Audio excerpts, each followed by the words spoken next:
बहुत सावधानी से कथा सुनने वालों के लिए कुछ नियम बता रहे हैं।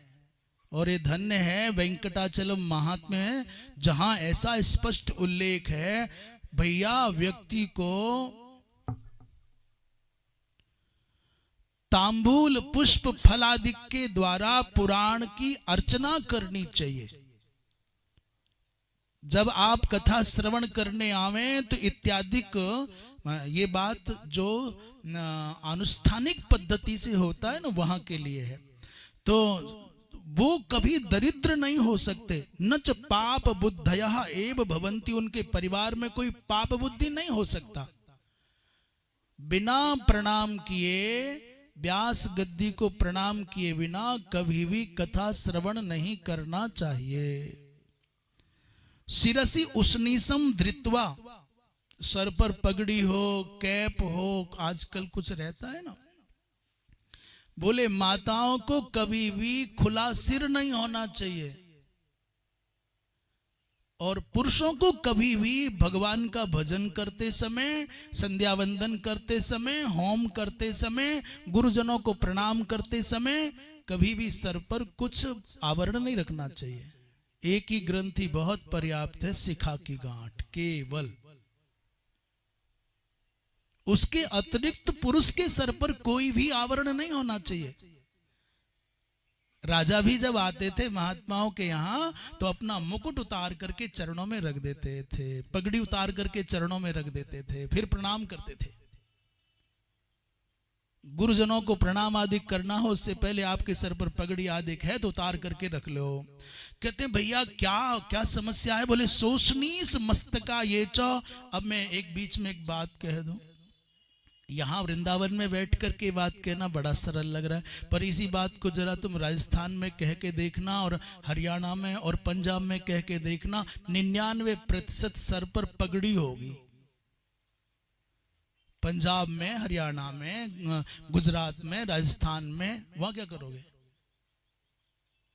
वो देशाचार है। यदि सिख संप्रदाय में जो पगड़ी का चलन है वो भी शास्त्राचार नहीं, देशाचार है, वो लोकाचार है। वो उनकी अपनी संप्रदाय की दृष्टि से पगड़ी बांधना उनके लिए वरीय हो सकता है, श्रेष्ठ हो सकता है, स्वीकार्य हो सकता है, पर शास्त्राचार की दृष्टि में स्वीकार्य नहीं है।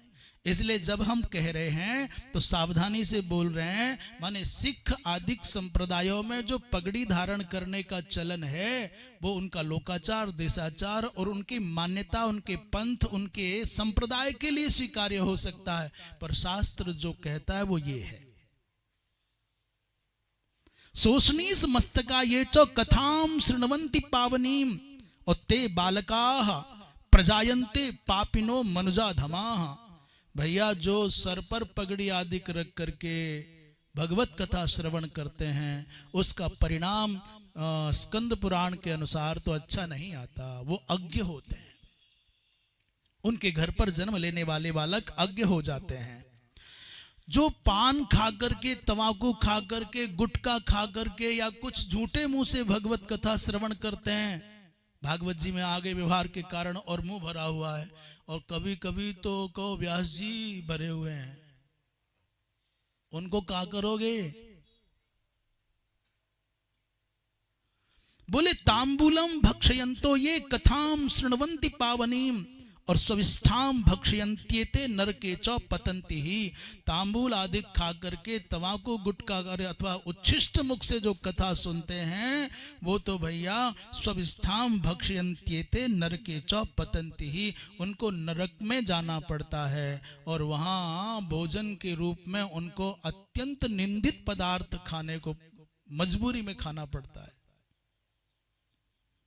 इसका तात्पर्य किसी को भयभीत करना नहीं, भयाक्रांत करना नहीं, सावधान करना है कि कथा श्रवण करने जाओ तो उच्छिष्ट मुख नहीं जाना, मुख में तांबूल आदि रख करके नहीं जाना, शुद्ध मुख से जाओ।